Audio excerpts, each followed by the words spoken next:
am not an ASMR girly. Don't claim to be and won't be moving forward.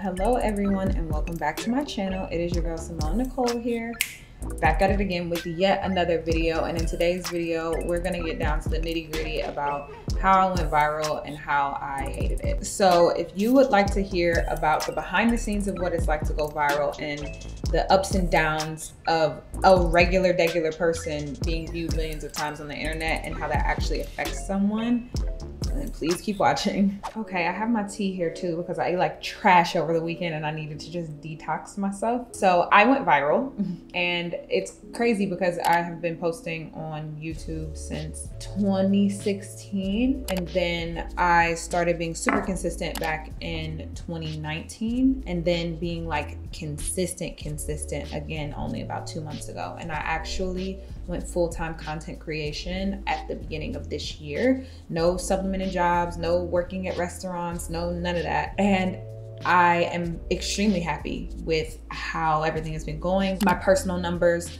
are doing the best they've ever done, and our brand that I have with my co-host Isabella called Swipe Talk, our numbers are really good. Like, we are pushing, I think, like 400K between all of our platforms, which is wonderful. It's crazy to go from posting since 2016 to being here now. It has been a long time coming. It has been a long journey. I was thinking to myself, like, I've never been viral. My highest viewed piece of content was 500,000 views, and that was my Function of Beauty review video, which I'm almost sure that most of you guys are here because, and I will get into why that is a good thing and why that is a bad thing in a moment. My Function of Beauty video gained about 500,000 views, I believe. Might be sitting at more currently. This current video that is going viral as we speak is at 3 million views and has gained me 10,000 subscribers. That's crazy to say out loud, and it's wonderful. There's a big misconception about what it means to go viral, and people think that, like, oh, if you have a video with 10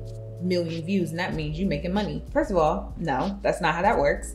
Currently, that video is sitting at 3 million views, like I just told you. Do you want to take a guess about how much money I've made off of it? $100, $1,000, $20, 71 cents. My face has been shown across YouTube literally tens of millions of times, and I have made less than $1 singular off of that video. So no, going viral does not mean fame. It does not mean fortune. And also, going viral is cool, but it is really hard to sustain. You get all these views in, and then you have to sustain the content so that the people that subscribe to you for said piece of content stay watching. And that is not always the easiest thing to do. So in theory, the piece of content that goes viral, it's okay that it went viral because that's your type of content, right? You're gonna keep repeating that content. But what happens when you go viral for a piece of niche content, which has happened to me now twice. The first time was with Function of Beauty. That was a review-based video, but you can't really repeat one Function of Beauty content. Like, that's such a specific thing, like customizable content. But it's like, okay, but 10,000 people subscribe to you because they want to see you review this very particular type of thing. And if you're thinking, no, they subscribe to you. No, dear viewer. The people that see one piece of content from you and then subscribe, it's not always the greatest, because then that means that they just want you to recreate what they first knew you for. And it's hard for them to kind of be like, oh, I thought that you were the review girl. Now you're trying to do vlogs and this and that, and people don't care. So then people start to unsubscribe, or they just don't watch your videos. That's why you see people that didn't buy their followers with high numbers of like followers, but low watches to their videos. So I couldn't repeat the Function of Beauty content, and the piece of content that's going viral now is an ASMR wash day. If you guys watched my Where I've Been video, you know that I'm actually moving away from natural hair content. It's not that I don't have any want, it's where I started my channel and it's what I'll get into, but it's just not something that I'm so passionate about like I was years ago. I still really love it, but when I'm doing natural hair content, it has to be creative shots, beautiful edits, like being able to film like stylistically and all of that.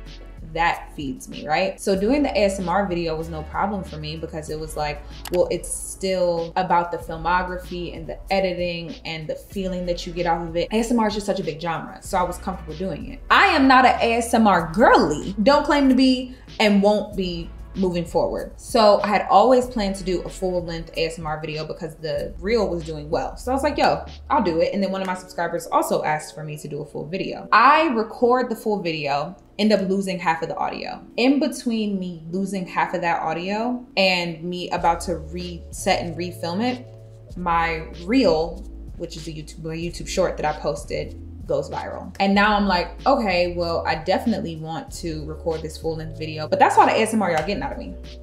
That's all y'all got. So it gives me such grave anxiety to have all of these people subscribing for something that I can't repeat. And then I know they're not subscribing for my personality because I didn't say one more word throughout the entire video. So you have no idea who I am. And I just have to hope that these 10,000 people like see me and like me and then like want to see my personality too. But these are all of the thoughts, and it's not like an anxiety thing. This is some real shit backed up by numbers that plenty of creators have talked about that I'm just now experiencing. The gag is though, the thing that disappointed me the most wasn't actually the video that went viral. The thing that affected me the most was my reel about loving yourself as a Black woman. So I'm sure that you guys have heard content creators talk about how they don't look at their comments anymore. And I feel like it can be a little hard to grasp as an average viewer. Like, who cares? You're getting so much love. So let me take a list of my tea, child.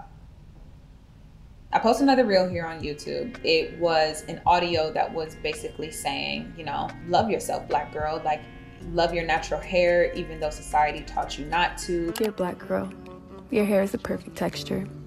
I know no one taught you caring for your curls and coils would include unlearning the hair type you were conditioned to believe you wanted. I posted on YouTube without thinking much about it. And once my one video, my ASMR video, starts to go viral, now the rest of my shorts are being pushed out as well. And it didn't take very long. I got a comment from another Black woman. It was really hurtful to get these types of comments from other Black women. And the comment basically was saying, like, you have no horse in this race. Like, you don't get to contribute to the concept of loving yourself and loving your hair because no one has ever called you nappy-headed a day in your life. And that upsets me deeply. If you guys have been rocking with me from the beginning, you would know that I started my channel on natural hair. Like, my first video to ever do even remotely well was my natural hair journey. And I go in depth in that video talking about my journey with my hair and the process that it took for me to love myself and love my hair. I have predominantly been around white people and in white spaces most of my life. From the age of 0 until the 8th grade, I was around all Black kids and there was no talk of natural hair, period. It was you relax your hair and that's it. And if you don't relax your hair, you're nappy headed, you're this, you're that. So then I make it to high school, a predominantly white high school, and straight hair and just Eurocentric beauty standards were heavily pushed there, as all Black women know walking through this world. And it's only been in recent years that it's become like cool or cute to be natural, right? I didn't go natural until I was 20 years old. So I've been natural for about 5 or 6 years now. So for most of my life, I was not. And I wasn't natural because I would say things like, I can't take care of my hair. My hair is entirely too thick. I can't handle this. It's too much. It's like the way that I would speak about my hair was giving very much internalized racism. I got to college and it was because of beautiful groups of women that were wearing their natural hair that were showing me that natural hair is beautiful. That's when I went natural. Mind you, sorry, I'm getting really heated because it's making me really mad. Mind you, I still had to live with roommates and with white people that made comments about my hair all the time. I don't want to cry, damn. I didn't think I was like this upset about it, but those comments really got to me because it's like, you don't deserve to be a part of this conversation because your hair isn't kinky enough. Like, I had to fight to love my hair too. Just because my hair curls a certain type of way that you deem acceptable, you as a Black woman in this world have to know that that is not the case when you go out in the world. My hair texture looks the same as your 4C hair texture to the same white employer. I still have to walk around daily living my black ass life. And then not to mention, not you telling a dark-skinned black woman that I don't have a place in this conversation. Whoo, baby. It made me so mad because it's like, why do we want to fight amongst each other when we already have to fight everyone else in this world about the way that we look as black women? Very frustrating. And I can hear people already saying like, you got to let it go. Like you got to let those negative comments roll off your back. But the problem is, especially with comments like that, they don't roll off my back because it's the essence of who the I am. And if any of the people that commented that or have ever commented that underneath someone's post, if you see this and you hear me talking this passionately about this, I really hope that you think twice next time when you say something like that to somebody, because we as content creators do read our comments and it does hurt. So let's talk about that part too. The reason why it's hard for people to let comments roll off their back is because the brain is genetically hardwired for us to have a negativity bias. Our brain holds on to negative comments so much more than they do positive comments. Think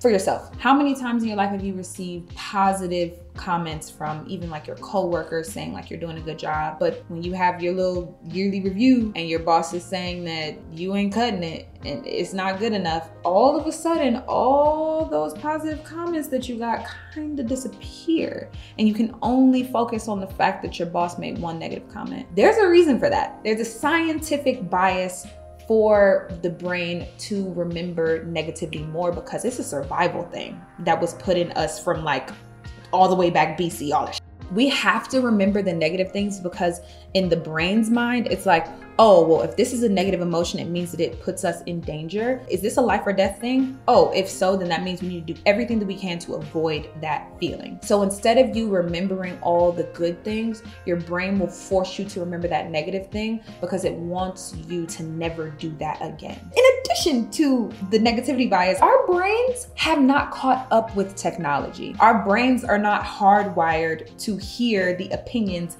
of thousands and thousands and thousands of people. It's not made for that. You get these endorphins from seeing all of the positivity. So you want to read it, you want to read it, you want to see it. And then you get those 1 or 2 or 3 mean comments, and not even just the mean comments. The mean comments and then have like a couple hundred likes on them. So not only did one person say something rude, but then like another 100 people came through and agreed with them.